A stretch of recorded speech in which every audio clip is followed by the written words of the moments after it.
نحمده ونستعينه ونستغفره ونعوذ بالله من شرور أنفسنا وسيئات أعمالنا من يهده الله فلا مضل له ومن يضلل فلا هادي له وأشهد أن لا إله إلا الله وحده لا شريك له وأن محمدًا عبده ورسوله يا أيها الذين آمنوا اتقوا الله حق تقاته ولا تموتن إلا وأنتم مسلمون يا أيها الناس اتقوا ربكم الذي خلقكم من نفس واحدة وخلق منها زوجها وبث منهما رجالا كثيرا ونساء واتقوا الله الذي تساءلون به والأرحام إن الله كان عليكم رقيبا يا أيها الذين آمنوا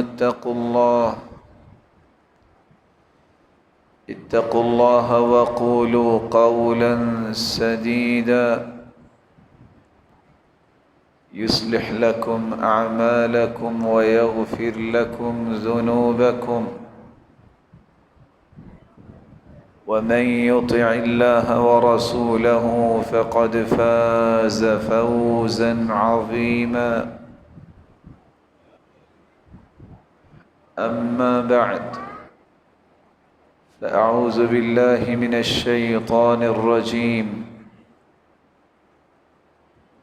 والفجر وليال عشر والشفع والوتر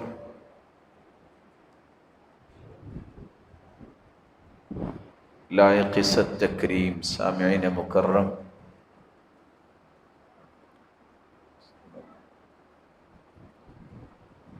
اللہ رب العزت ہم سب کے خالق و مالک ہیں۔ وہی قادر مطلق ہے، وہ جس چیز کو چاہیں عظمت سے نواز دے، وہ چاہے تو کسی جگہ کو عظمت سے نواز دے، جس طرح بیت اللہ کو عظمت سے نوازا ہے کہ یہاں ہم اگر 55 سال 6 مہینے باجماعت نماز پڑھیں تو اتنا اجر نہیں لے سکتے جتنا ایک نماز بیت اللہ میں پڑھنے کا اجر۔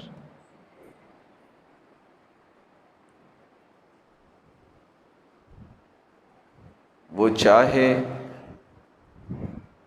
تو کسی عمل کو عظمت سے نواز دے،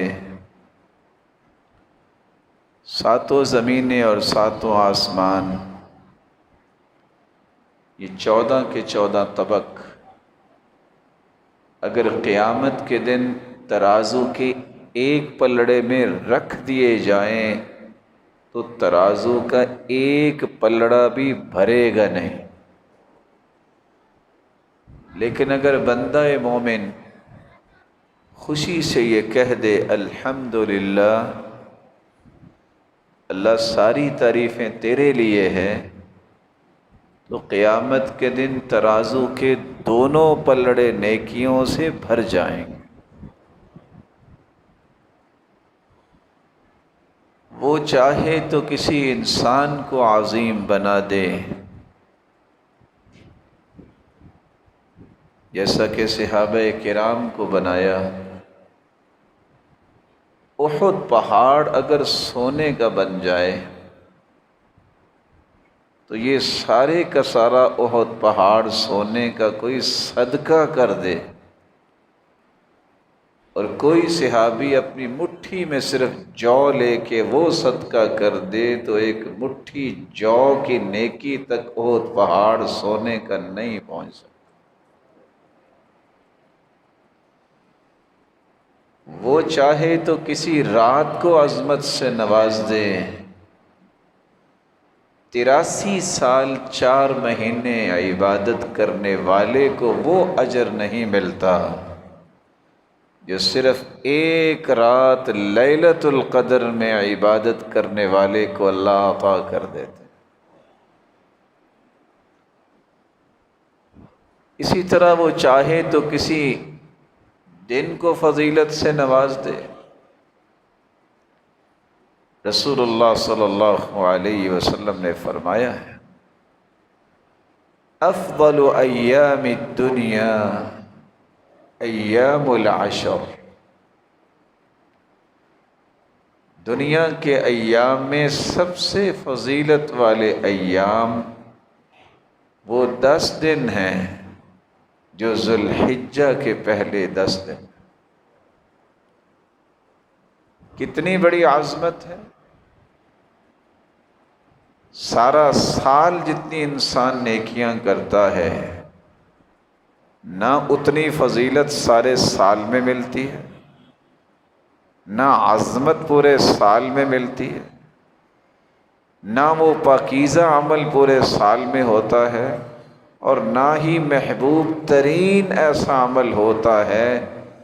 یہ عظمت، فضیلت، پاکیزگی اور محبوب ترین عمل جو ہے وہ پورے سال میں سے وہ عمل ہے جو ان 10 دنوں میں کیا جائے۔ اس لیے ابو عثمان النہدی بیان کرتے ہیں، كانوا يعظمون 3 عشرات، سلف صالحین، جب سلف صالحین بولا جاتا ہے تو اس کا معنی ہوتا ہے صحابہ، تابعین اور تبع تابعین۔ یہ لوگ 3 عشروں کی بڑی عظمت سمجھتے تھے۔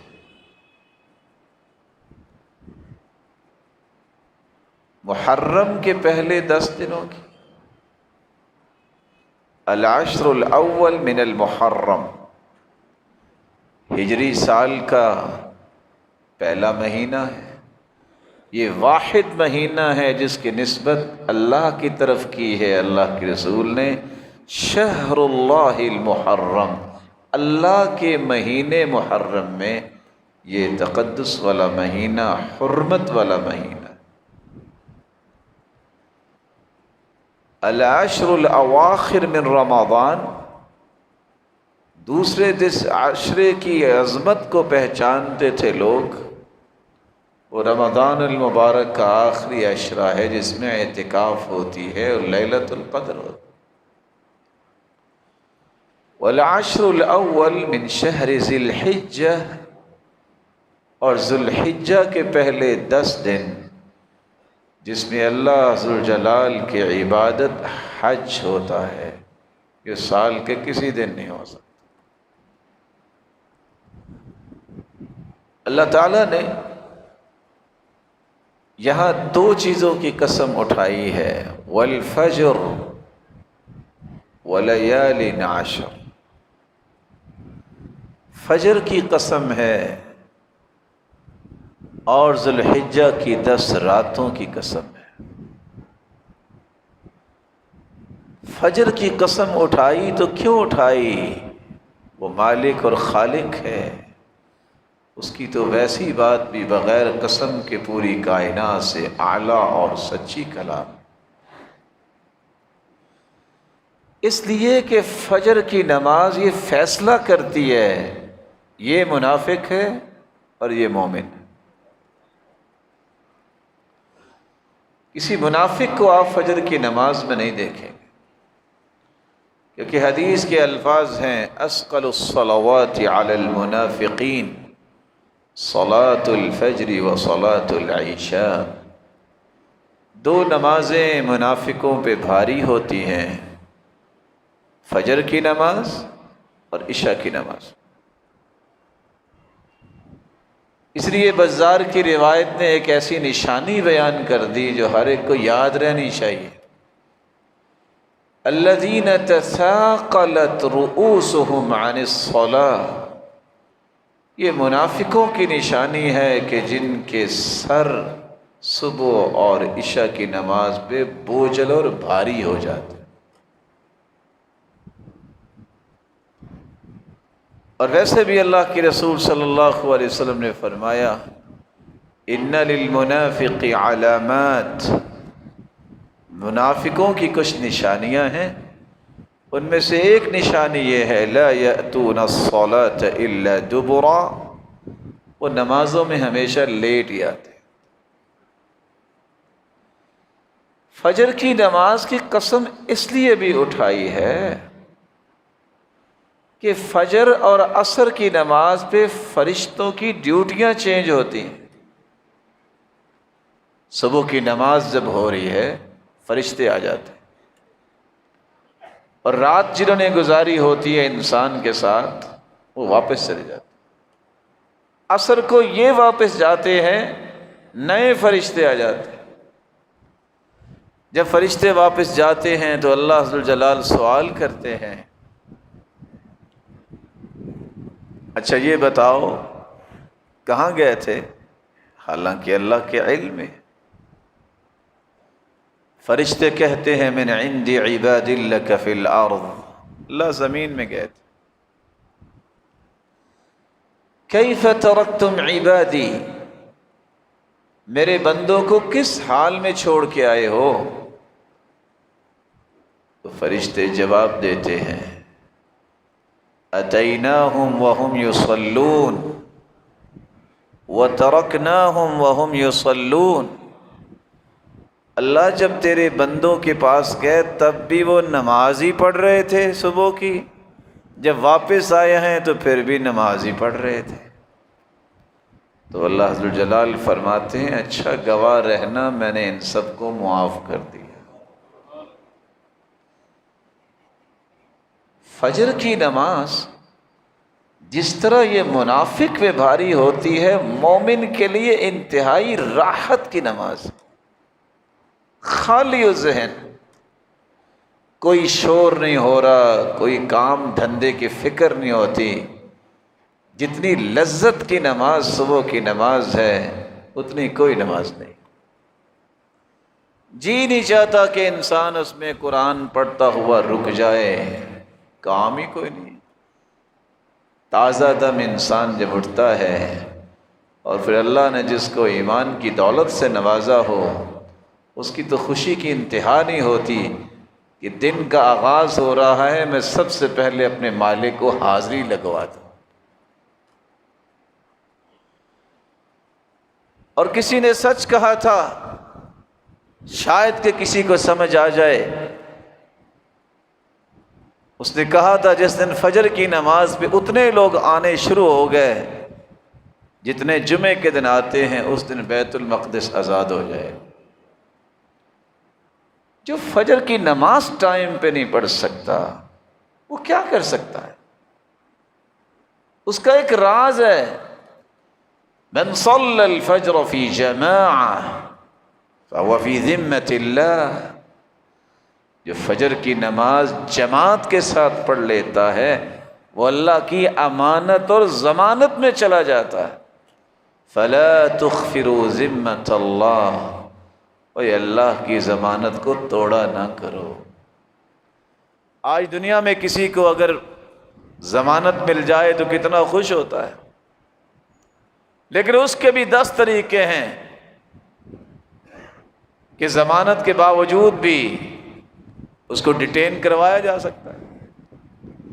لیکن اللہ کی ضمانت میں جو چلا جائے، جو اللہ کی رحمت کے سائے میں چلا جائے، اسے کیا کوئی کر سکتا ہے؟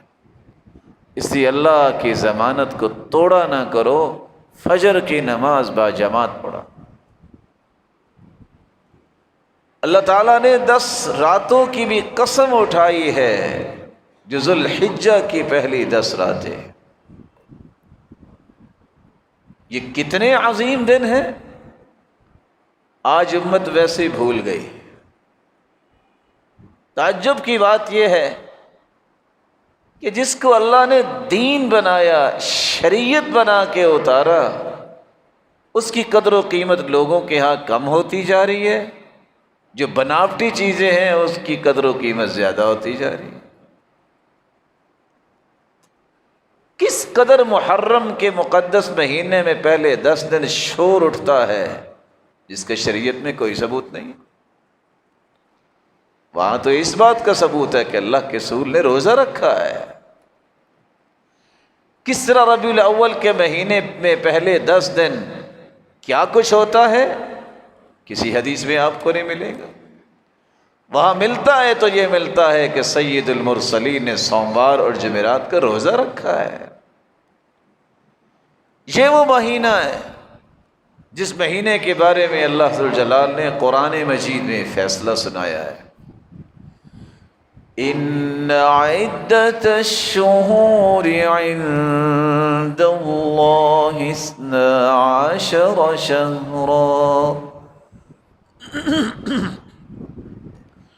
12 شہرا فی کتاب اللہ یوم خلق السماوات والارض منها 4 حرم۔ جب سے اللہ نے کائنات بنائی ہے 12 مہینوں کا نظام بنایا۔ ان 12 مہینوں میں ایک مہینہ ذوالحجہ کا ہے، ان 12 مہینوں میں 4 مہینے حرمت والے ہیں، منها 4 حرم۔ اور رسول اکرم صلی اللہ علیہ وسلم کا فرمان ہے وہ 4 جو حرمت والے مہینے ہیں، تقدس والے مہینے ہیں، 3 مہینے تو پے در پے ہیں، ذوالقعدہ، ذوالحجہ، محرم، اور 4تھا مہینہ رجب۔ یہ 4 مہینے حرمت والے ہیں، ان میں لڑائی نہ کرو۔ آپ حیران ہوں گے کہ عربوں کے ہاں یہ بات تو تھی، بھئی یہ حرمت والے مہینے ہیں، لڑائی نہیں کرتے۔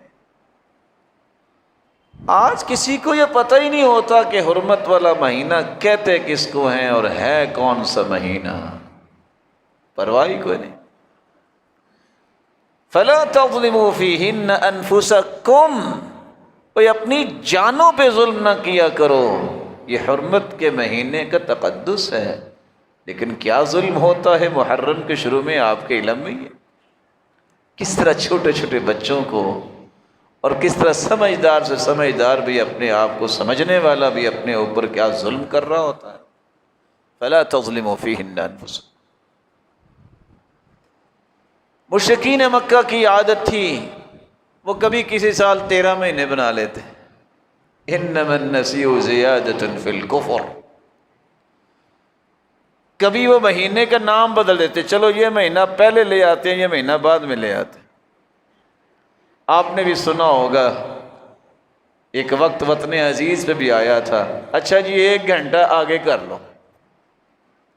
کس قدر انسان جو ہے اللہ ذوالجلال کے نعمت کو ٹھکرانے والا ہے، اتنا انسان کم عقل اور بے وقوف ہو جائے کہ مغرب کے پیچھے لگ کے نظام الہی کو چینج کر دے۔ صحابہ کرام کے پاس کون سے ٹائم پیس اور الارم اور یہ سارے موبائل تھے، تہجد پہ بھی اٹھتے تھے، وقت پہ کام بھی کرتے تھے۔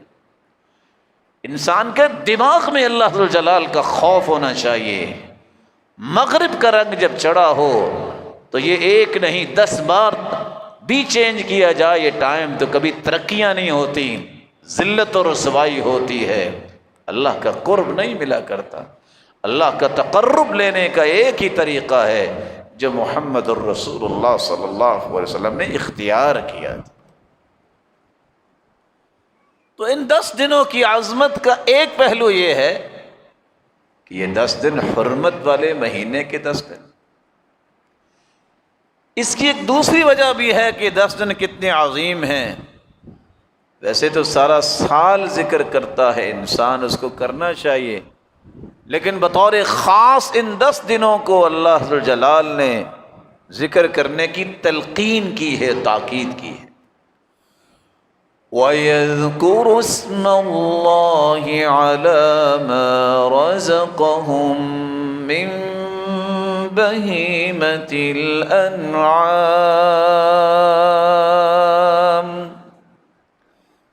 اللہ تعالیٰ کا ذکر ان 10 دنوں میں کرتا۔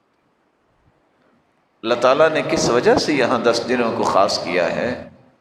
ایام معلومات میں، کیونکہ ان کی عظمت بڑی ہے۔ آپ سال میں جب بھی چاہیں ذکر کر سکتے ہیں، آپ پہ پابندی نہیں، لیکن ان 10 دنوں میں ضرور ہونا چاہیے۔ ایک تیسری وجہ بھی ہے ان 10 دنوں کی عظمت کی۔ رسول اللہ صلی اللہ علیہ وسلم نے فرمایا ان 10 دنوں میں ایک ایسا دن ہے جس کو عرفے کا دن کہتے ہیں۔ جو اس دن روزہ رکھ لیتا ہے 2 سال کے گناہ اس کے معاف ہو جاتے ہیں۔ اور میدان عرفات میں جب حاجی ہوتا ہے، ما من عبد او امہ، اللہ ذو الجلال اس دن جتنے لوگوں کو جہنم سے آزاد کرتے ہیں، سال میں کسی دن بھی اتنے جہنم سے لوگوں کو آزاد نہیں کرتے، اور وہ عرفے کا دن انہی 10 دنوں میں ہوتا ہے۔ اس کی ایک چوتھی وجہ بھی ہے کہ انسان ان 10 دنوں کی عظمت کو جانے۔ رسول اللہ صلی اللہ علیہ وسلم نے جو کہہ دیا، افضل ایام الدنیا ایام العشر، سال کے جتنے بھی دن ہیں سب سے افضل دن یہ 10 دن۔ سبب کیا ہے؟ امام ابن حجر اسقلانی لکھتے ہیں، جو صحیح بخاری کی شرح لکھنے والے ہیں، والذی یظہر ان السبب فی امتیاز 10 ذی الحجہ لمکان اجتماع امہات العبادة فیہ وہی الصلاة والصوم والصدقة والحج ولا يتأتى ذلك في غيره۔ پتہ یہ چلتا ہے کہ ان 10 دنوں کی فضیلت کا ایک راز ہے۔ سارا سال نمازیں پڑھتا ہے مومن، رمضان کو روزے رکھتا ہے، صدقہ کسی وقت بھی کر سکتا ہے، لیکن واحد یہ 10 دن ہیں جن میں حج بھی ہوتا ہے اور عمرہ بھی ہوتا ہے، اور حج سال کے کسی اور دن میں نہیں ہو سکتا۔ تو اللہ نے ساری بڑی بڑی عبادتیں 10 دنوں میں اکٹھی کر دی ہیں، اس لیے ان کی عظمت۔ اس کی عظمت کا ایک 5واں پہلو بھی ہے جو یاد رہنا چاہیے۔ اللہ تعالیٰ نے موسیٰ علیہ السلام کو اپنے پاس بلایا، وہ کوہ طور پہ گئے، 1 مہینہ اللہ ذو الجلال سے ہم کلامی کا شرف ملا۔ وَوَعَدْنَا مُوسَىٰ 30 لَيْلَةً وَأَتْمَمْنَاهَا ب10 فَتَمَّ مِيقَاتُ رَبِّهِ 40 لَيْلَةً۔ گئے 1 مہینے کے لیے تھے، 10 دن اللہ نے اور بڑھا دیے۔ وہ کون سے 10 دن تھے؟ روایت بتاتی ہے ذوالقعدہ کا مہینہ تھا، جو 10 دن بڑھائے وہ یہی ذوالحجہ کے پہلے 10 دن تھے۔ ایک چھٹا طریقہ اور چھٹی چیز بھی ہے جس سے عظمت واضح ہوتی ہے ان ایام کی۔ اللہ ذو الجلال نے جب کائنات کو پیدا کرنا تھا تو جتنی بھی کائنات قیامت تک آنے والی ہے اور اس کی روحوں کو میدان عرفات میں عرفے کے دن بکھیر دیا تھا، جیسے ذرات بکھیرے جاتے، اور سب کو یہ کہہ کے وعدہ لیا تھا، الست بربکم، بتاؤ میں تمہارا رب ہوں کہ نہیں؟ قالوا بلا، سب نے کہا تھا اللہ تو ہمارا رب ہے۔ یہ جو توحید کا وعدہ لیا تھا اللہ ذوالجلال نے، وہ عرفے کے دن میدان عرفات میں لیا تھا، اور وہ انہی 10 دنوں میں ہوتا ہے۔ اس کی ایک 7ویں وجہ بھی ہے کہ اللہ ذوالجلال نے ان 10 دنوں میں اسلام کو مکمل کرنے کی خوشخبری اور نوید سنائی تھی۔ اليوم اکملت لکم دینکم واتممت علیکم نعمتی ورضیت لکم الاسلام دینا۔ آج میں نے دین مکمل کر دیا۔ یہودی اللہ کے رسول صلی اللہ علیہ وسلم کے صحابی عمر کے پاس آئے۔ عمر رضی اللہ تعالی عنہ جب تشریف فرما تھے، یہودی آ کے کہنے لگے، آیۃ فی کتابکم لو نزلت علینا معشر الیہود لاتخذنا ذلک اليوم عیدا۔ مسلمانوں کے خلیفہ، تمہاری کتاب میں ایک ایسی آیت ہے، اگر یہودیوں پہ نازل ہو جاتی تو جس دن یہ نازل ہوئی تھی اس دن کو ہم عید کا دن بناتے۔ تو سیدنا عمر نے پوچھا کون سی آیت؟ کہا یہ جو آیت ہے نا، الیوم اکملت لکم دینکم، تمہارا دین مکمل ہو گیا۔ کہا یہ ہمارا عید کا دن ہی ہے، عرفے کا دن تھا، عصر کے بعد سواری پہ اللہ کے رسول موجود تھے، صحابی نے لگام پکڑی ہوئی ہے اور یہ آیت اتری تھی۔ آپ کی وفات سے 81 دن پہلے یہ آیت نازل ہوئی۔ یہاں رک کے صحیح بخاری کی روایت سے ایک نکتہ پیش کر دوں، یہودیوں کو بھی پتہ تھا اور ہے کہ دین مکمل ہو گیا۔ آج مسلمان کتنے ہیں وہ شک کرتے ہیں کہ دین مکمل نہیں ہوا، کسی چیز کا اضافہ کرنے کی ضرورت ہے۔ یہودیوں کو بھی اس بات پہ یقین تھا کہ اللہ کے رسول کا لایا ہوا دین مکمل ہو گیا، اور جو چیز مکمل ہو جائے اس میں نقص نہیں ہوتا۔ لانے والے شریعت ہو محمد مصطفیٰ اور اس میں کوئی نقص ہو، یہ کیسے ہو سکتا؟ اس کی ایک 8ویں وجہ بھی ہے کہ اللہ ذوالجلال نے ان 10 دنوں کو کیوں عظمت والے 10 دن بنائے۔ اللہ ذوالجلال نے ایک دوسری جگہ قسم اٹھائی ہے، والسماء ذات البروج والفجر ولیال عشر والشفع والوتر کی طرح، والسماء ذات البروج والیوم الموعود والشاہد ومشہود۔ وہاں بھی اللہ نے باقاعدہ قسم اٹھائی ہے، شاہد اور مشہود، قیامت کے دن کی بھی اور عرفے کے دن کی بھی۔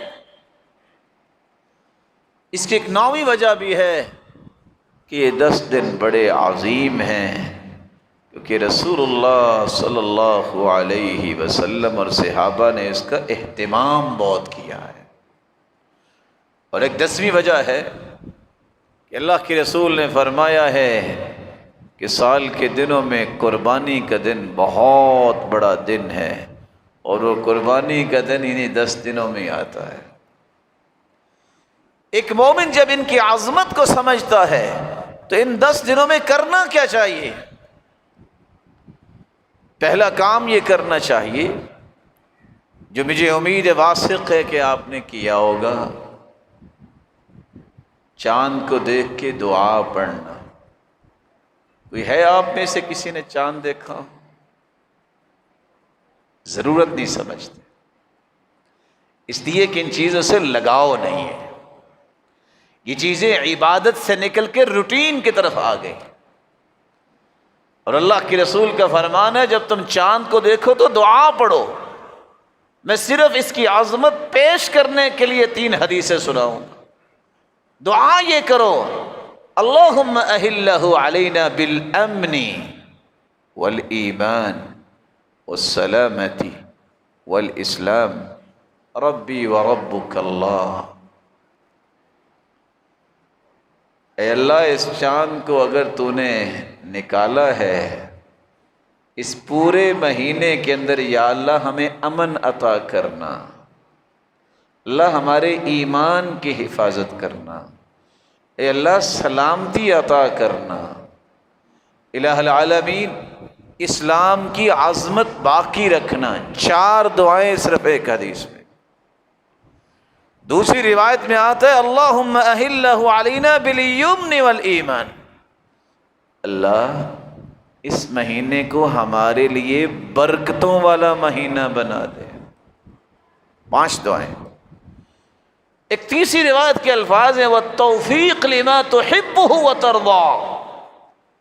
اللہ اس پورے مہینے میں ہم سے وہ کام کروانے کی توفیق عطا فرمانا جو کام تجھے پسند آ جائے. 6 دعائیں. اور 7ویں دعا جس کے الفاظ یہ ہیں غیر ضالین ولا مضلین. یا اللہ اس پورے مہینے میں کسی کو جرت نہ دینا کہ وہ ہمیں گمراہ کر سکے اور نہ ہمیں ہی کسی کو گمراہ کرنے کی جرت دینا. اللہ ہر ایک کو گمراہی سے دور رکھ. یہ 7 دعائیں جس کے حق میں قبول ہو جائے اس کو اللہ برکت دے دے. پورا مہینہ مال میں، سوچ میں، کام میں، اولاد میں، جسم میں، ہر کام میں اس کو امن عطا کر دے. اس کی سوچ میں امن، اس کے قول میں امن، اس کے عمل میں امن. اس کو سلامتی مل جائے، اسے کوئی دکھ مصیبت غم بیماری نہ آئے. اس کا اسلام خوبصورت رہے، اس میں کوئی خلل نہ آ جائے، بے ایمان نہ ہو جائے.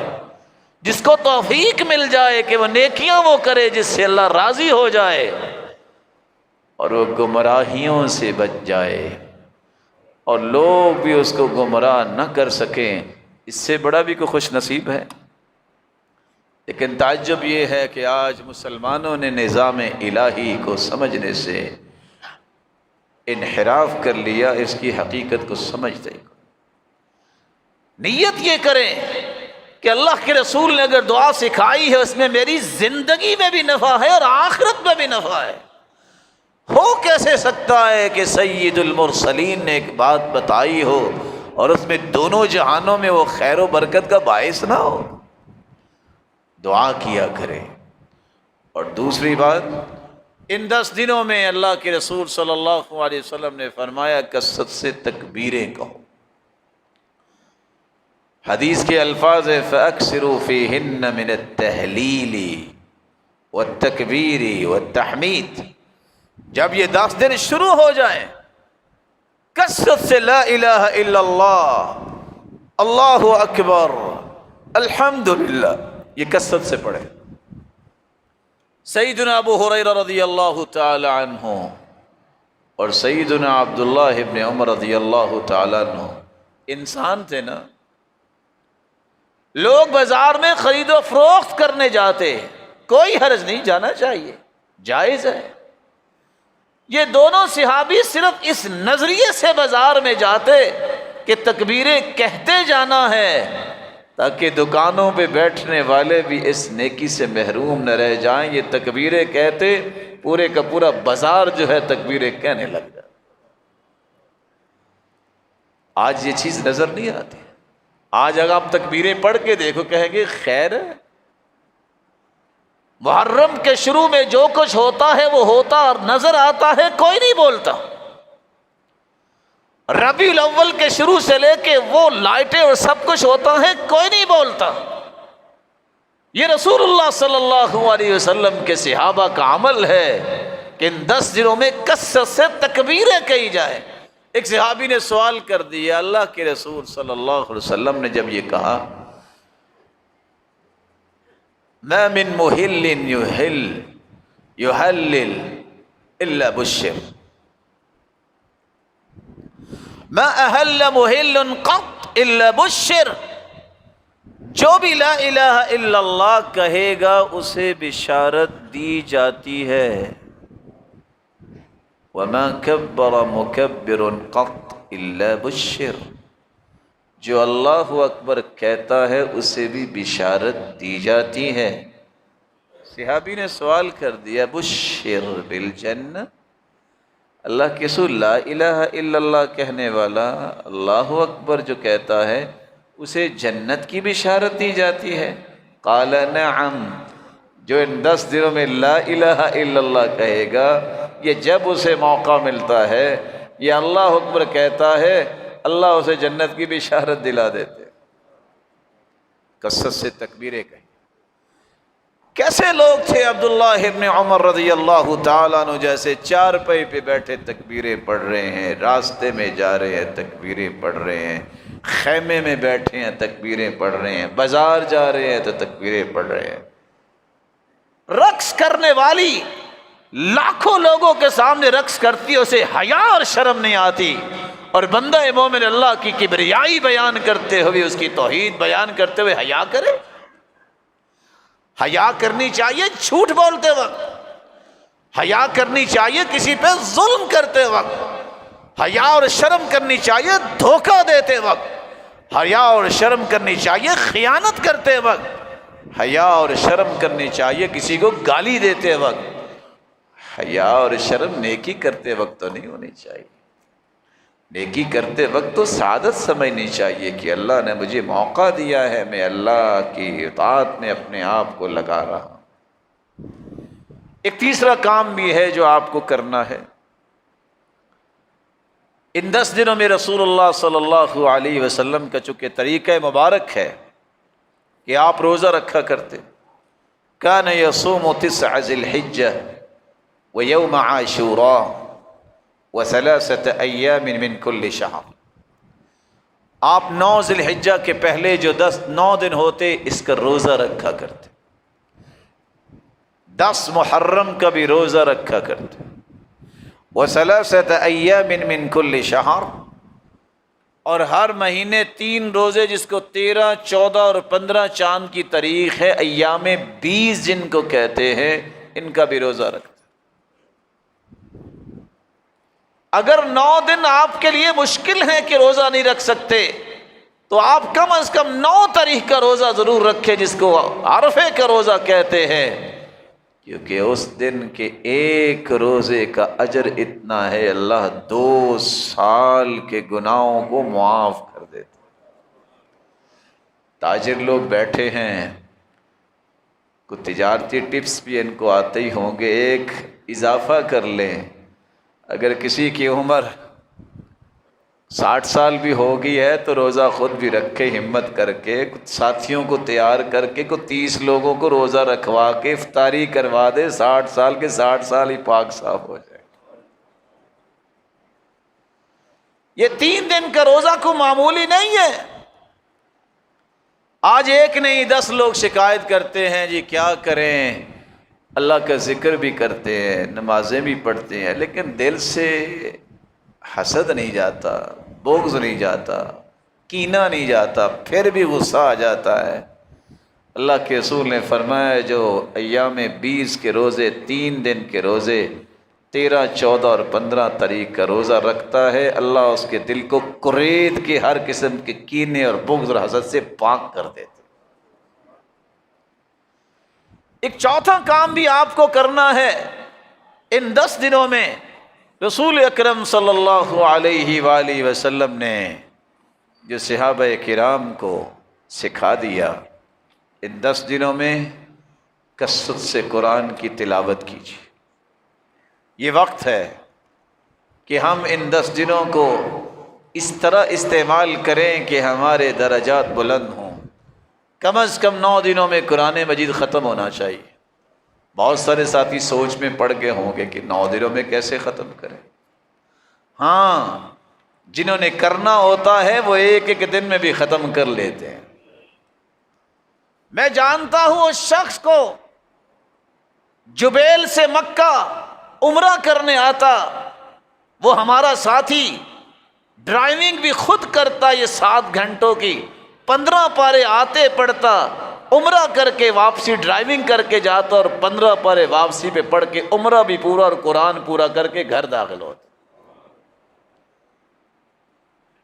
میں جانتا ہوں ایسے شخص کو کہ جو صبح کی نماز پڑھ کے انہوں نے قرآن شروع کیا، 14 پارے پڑھ کے ناشتہ 11 بجے کیا، پھر شروع کیا، عصر سے پہلے قرآن سنا کے کھانا کھا کے پھر گھر گئے۔ کسی نے ایک بزرگ سے پوچھ لیا ابا جان ایک راز تو بتائیں، یہ لوگ اتنا قرآن کیسے پڑھ لیتے تھے، اتنا لمبا کیسے بیٹھتے تھے؟ کہا بیٹا جس طرح تم 5 گھنٹے فیس بک پہ بیٹھتے ہو نا، وہ اصل میں قرآن پہ بیٹھتے تھے۔ اور حقیقت دور کی بات نہیں ہے، اس وطن عزیز میں ایک شخص گزرا ہے، حافظ محمد گوندلوی رحمۃ اللہ علیہ۔ پاکستان کی سرزمین میں ایسا انسان پیدا نہیں ہوا۔ علامہ احسان الہی ظہیر رحمہ اللہ کی سسر تھے۔ جب وہ بیمار ہو گئے تو حالت یہ تھی، ڈاکٹر نے کہا کہ تم زیادہ نہ پڑھا کرو۔ تو انہوں نے جواب دیا اپنے دوست کو، میں کیا پڑھتا ہوں، لوگ گنتی کے 10 پارے تو روزانہ پڑھتا ہوں، یہ کوئی منزل ہے؟ رمضان میں کہتے ہیں میں نے درس دینے جانا ہے، ان کے ساتھی بتا رہے تھے جو ابھی زندہ ہیں، سورۃ الصافات میں پہنچے تھے، آج ختم نہ کر لیں؟ کہا حافظ صاحب محترم جیسے آپ کا حکم ہو۔ پہلی رکعت میں صافات سے شروع کر کے سورۃ الحدید پہ آ کے رکے، اور دوسری رکعت میں مکمل کر کے کہتے ہیں میں نے ذرا دور جانا ہے تو آپ باقی رکعتیں پڑھ لیجئے گا، میں وہاں پہنچنا چاہتا ہوں۔ میں دور کی بات نہیں کرتا، یہ کام ہو سکتا اگر کرنا چاہیں۔ گنتی کے 3 مہینے پہلے ایک بچے نے 14 گھنٹے میں، ایک بچے نے 13.5 گھنٹے میں، اور ایک بچے نے 13 گھنٹے میں کھڑے ہو کے پورا قرآن سنایا ہے۔ یہ دور نہیں، یہ آپ کے نزدیک ہی میر محمد کا ادارہ ہے قرآن کالج، اور تینوں کو انعام دیا گیا اور تینوں نے پورا قرآن سنایا۔ اگر ہم پڑھنا چاہیں تو وہ مدد کرے گا۔ تو میں آپ کی خدمت میں گزارش کروں گا، وقت نکالیے، ان 9 دنوں میں قرآن مکمل کیجیے، کیونکہ پورے سال میں اتنی نیکی نہیں ملتی جتنی ان دنوں میں نیکی کرنے کا اجر ملتا ہے۔ ایک 5واں کام بھی کرنا ہے، جس طرح آپ بڑی ہمت کے ساتھ، بڑے شوق کے ساتھ رمضان المبارک میں آپ نوافل پڑھتے ہیں، ان دنوں میں بھی نوافل کا معمول بنائیے، دن میں بھی اور رات میں بھی۔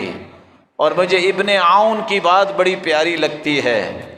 ایک شخص آیا کہتا ہے بہت پریشان ہوں، کہا بس مجھے 2 باتوں کا جواب دے دو، جب کبھی اکیلے ہوتے ہو تو 2 رکعتیں پڑھی آپ نے؟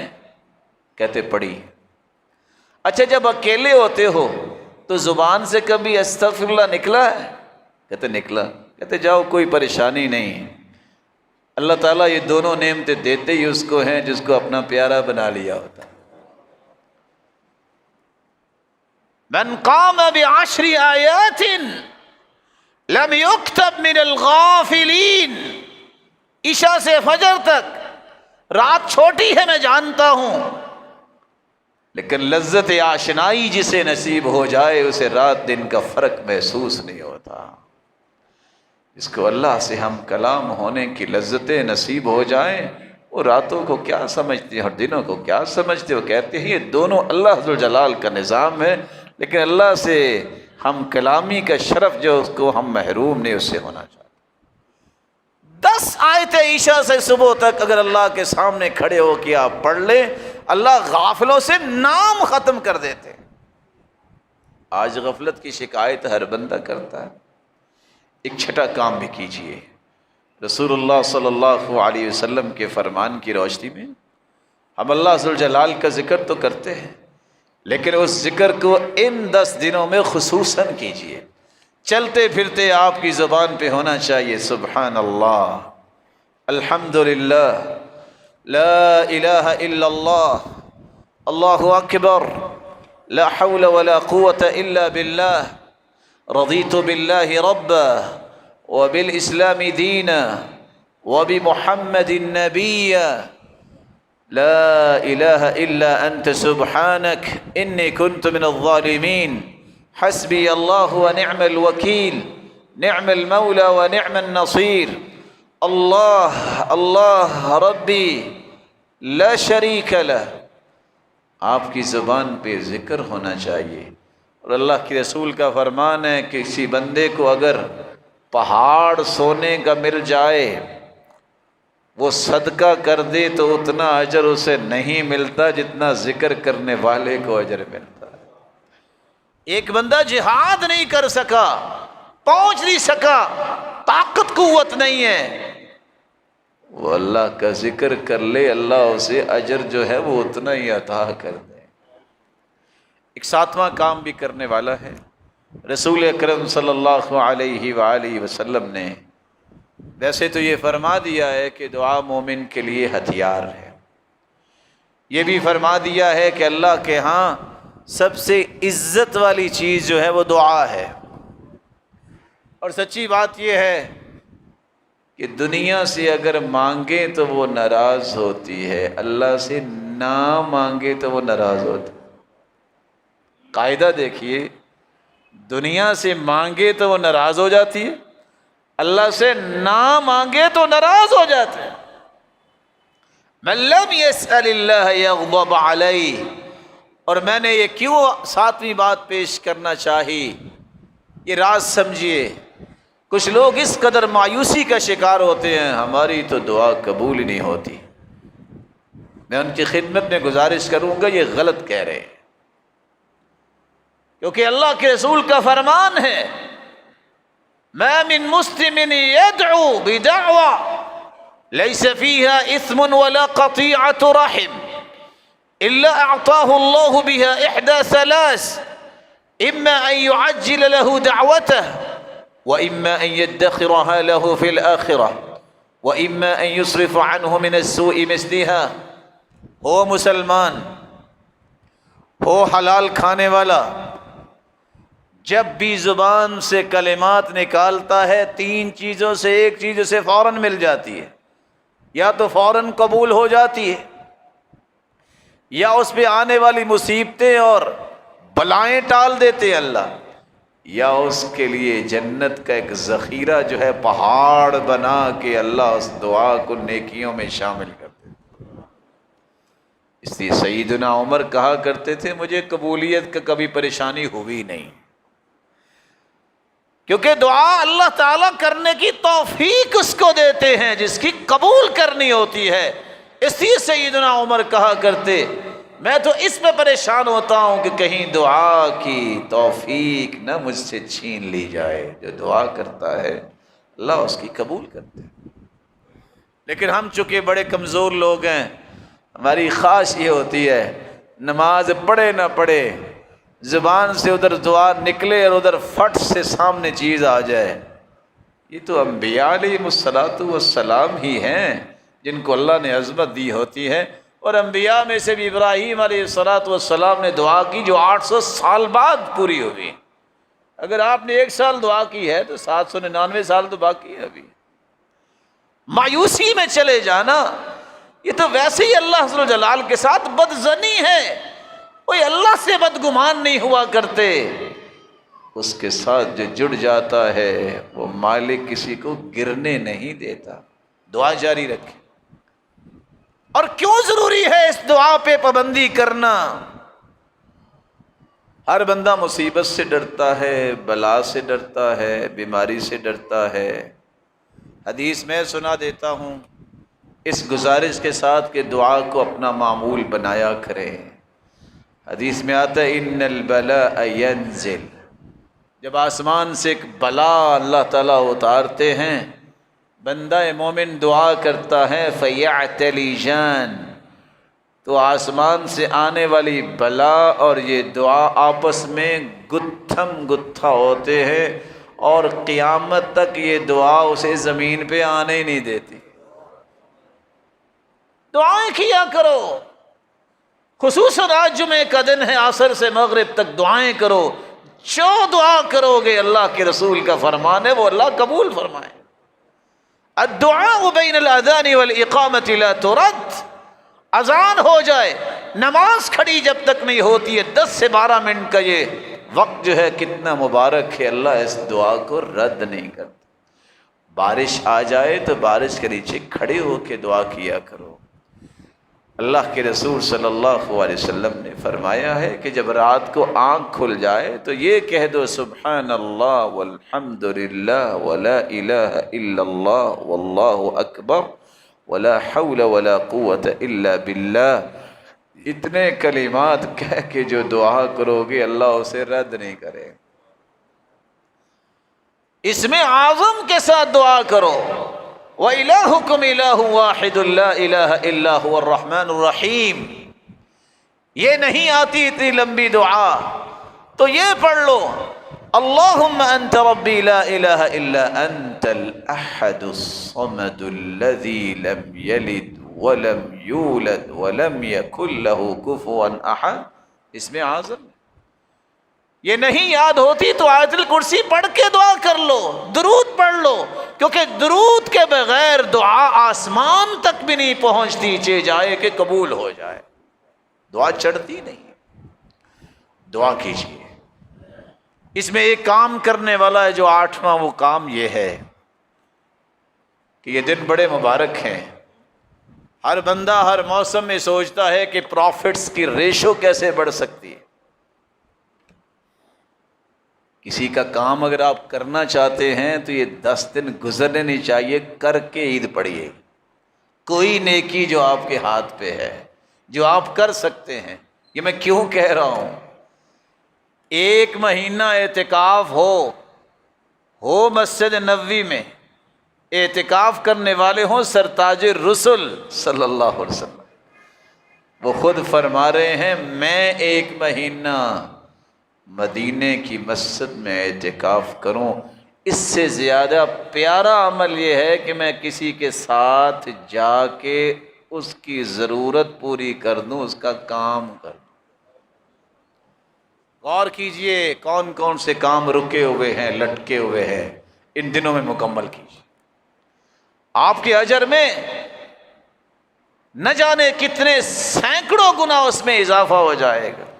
خیر خواہی کیجئے، اور خیر خواہی کرنے والا ایسا انسان ہے کہ اللہ ذو الجلال اسے زندگی کے آخری لمحات میں شیطان کی طرف نہیں جانے دیتے، اسے اچھی اور پیاری موت عطا کرتے.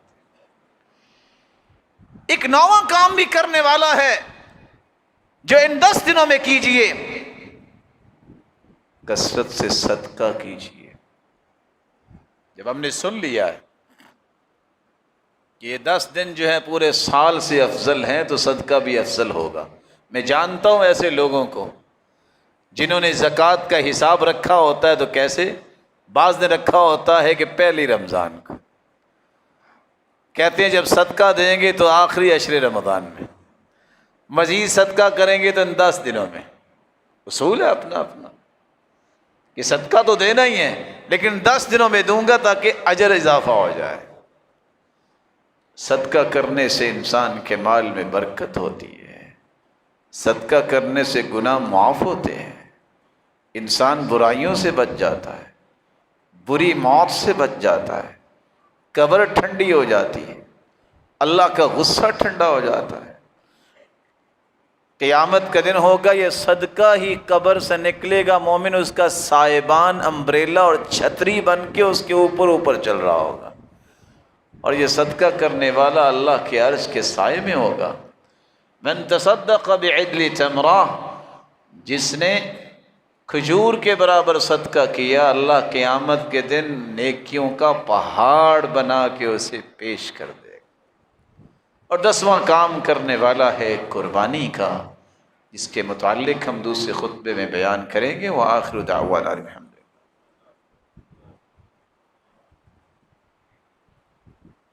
الحمد للہ علی احسانہ والشکر لہ علی توفیقہ وامتنانہ. اما بعد، حدیث کے الفاظ ہیں ان علی اہل کل بیت فی کل عام اضحیہ. ہر گھر پہ قربانی ہے جس کو اللہ نے طاقت دی ہے. یہ 10واں کام ہے. جس کے پاس طاقت ہے وہ قربانی کرے. شریعت کے دشمن آپ کو یہ کہتے نظر آئیں گے فیس بک پہ، ٹویٹر پہ اور مختلف چینلز پہ، نہیں اس سال قربانی نہیں لینی، بجلی نہیں آ رہی چلو کسی کو جنریٹر لے دو، کسی کو UPS لگوا دو. یہ وہ دشمن ہے اسلام کے جنہوں نے شریعت کا مزاج نہیں سمجھا ہوتا، جنہوں نے اللہ ذوالجلال کی شریعت کی عظمت کو نہیں سمجھا ہوتا۔ قربانی کیجیے۔ قربانی کے لیے 4 باتیں یاد رکھیے۔ چوری اور ڈکیتی اور دھوکے سے لی گئی قربانی قبول نہیں ہوگی۔ اپنی قربانی کیجیے، تسلی کے ساتھ دیکھیے۔ دوسری بات، ان جانوروں کی قربانی کیجیے جن کا تذکرہ آیا ہے، یذکر اسم اللہ علی ما رزقہم من بہیمۃ الانعام۔ صحیح مسلم کی شرح لکھنے والے امام نووی کہتے ہیں الاجماع انہ لا یجزئ فی الاضحیہ الا الابل والبقر والغنم۔ امت کا اجماع ہے کہ قربانی اونٹ کی ہوگی مذکر یا مؤنث، گائے کی ہوگی مذکر یا مؤنث، بھیڑ بکری کی ہوگی مذکر یا مؤنث۔ اور تیسری بات، اس کی عمر کو بھی دیکھیے گا، بکری مذکر ہو یا مؤنث، جب تک 2 دانت نہیں اس کے ٹوٹے قربانی نہیں ہوگی۔ گوشت ہے آپ کھا لیجئے، کیونکہ اللہ کے رسول نے فرمایا تھا اذبحها ولا تصلح لغیرک۔ ابو بردہ بن نیار کو کہا تھا میرے صحابی تجھے میں اجازت دیتا ہوں، تیرے سوا کسی کو اجازت نہیں۔ اگر بھیڑ مذکر ہے یا مؤنث 1 سال کی ہو جائے تو آپ کر لیجئے گا، کیونکہ اللہ کے رسول نے فرمایا ہے ان الجزع یوفى مما یوفى منہ السنی، یہ جزا بھی ہو جاتا ہے۔ اور بعض نے تو 6 ماہ کا بھی تذکرہ کیا ہے۔ چلو احتیاط کا پہلو لے لو، 1 سال کی اگر بھیڑ یا چھترا ہو جائے تو قربان ہو جائے۔ گائے 2 سال کی ہو جائے تو اس کے دانت تقریباً ٹوٹ جاتے ہیں، اس لیے فقہاء اور علماء لکھتے ہیں کہ 2 سال کم از کم اس کی عمر ضرور ہونی چاہیے۔ 5 سال کا اونٹ ہو تو اس کے بھی دانت گر جاتے ہیں، تو 5 سال تو کم از کم اس کے ضرور ہونے چاہیے۔ ایک الگ بات ہے کہ گائے ہو یا اونٹ کے بارے میں دوندا ہونے کی شرط کسی نے لگائی ہے کہ نہیں لگائی، دونوں پہلو موجود۔ ایک چوتھی بات بھی یاد رہنی چاہیے کہ قربانی کے اندر عیب نہیں ہونا چاہیے۔ کیسا عیب؟ العوراء البین عورها، اس کا کانا پن اتنا نہ ہو کہ کانا پن ظاہر ہو، وہ قربانی قبول نہیں ہو۔ العرجاء البین ضلعها، لنگڑا جانور جس کا لنگڑا پن واضح ہے۔ اور تیسری بات والمریضہ، ایسا بیمار جانور، لاغر جانور جو چل ہی نہیں سکتا۔ اور چوتھا والکثیرہ التی لا تنقی، ایسا جانور جس کے دماغ کا مسئلہ اس کو پتہ ہی نہیں ہے، دائیں چلاؤ وہ بائیں چلتا ہے، تو ایسی قربانی بھی اللہ کے سامنے پیش نہ کیجیے، یہ قبول نہیں ہوگی۔ قربانی جو ہے مرد بھی کر سکتا ہے، عورت بھی کر سکتی ہے۔ صحیح بخاری کی روایت ہے کہ ایک عورت نے بکری ذبح کی تو اللہ کے رسول نے فَأَمَرَ بِأَكْلِهَا، فرمایا کھا لو۔ آج جاہلیت اور یہ سرحد پار کے اثرات ابھی بھی باقی ہیں اس وطن عزیز پہ۔ یہ کدو کو چھیلتے ہوئے اگر اوپر سے ٹوٹ جائے کہتے حرام ہو گیا، اگر کسی عورت کا ہاتھ لگ جائے کہتے حرام ہو گیا۔ ابو موسیٰ اشعری رضی اللہ تعالی عنہ نے اپنی بیٹیوں سے کہا تھا جاؤ اپنی اپنی قربانیاں خود کرو۔ خسی جانور کی بھی قربانی کر سکتے ہیں اور بغیر خسی کیے ہوئے جانور کی بھی قربانی کی جا سکتی ہے۔ گائے اور اونٹ میں 7 حصے ہیں، باقی ایک ہی حصہ ہوتا ہے۔ لیکن یہ یاد رہنا چاہیے رسول اکرم صلی اللہ علیہ وسلم نے ایک بات بتائی ہے جو عموماً بیان نہیں ہوتی۔ اگر آپ کہنا یہ چاہتے ہیں کہ میں نے افضل قربانی کرنی ہے تو آپ کیا کریں؟ رسول اللہ صلی اللہ علیہ وسلم کا فرمان ہے دم عفراء ازکی عند اللہ من دم سوداوین، اور دوسری روایت میں آتا ہے احب الی اللہ، بالکل سفید رنگ کا اگر بکرا یا بکری یہ جانور، یہ 2 قربانیوں سے بھی اچھا ہوتا ہے، 2 قربانیوں سے بھی پاکیزہ ہوتا ہے۔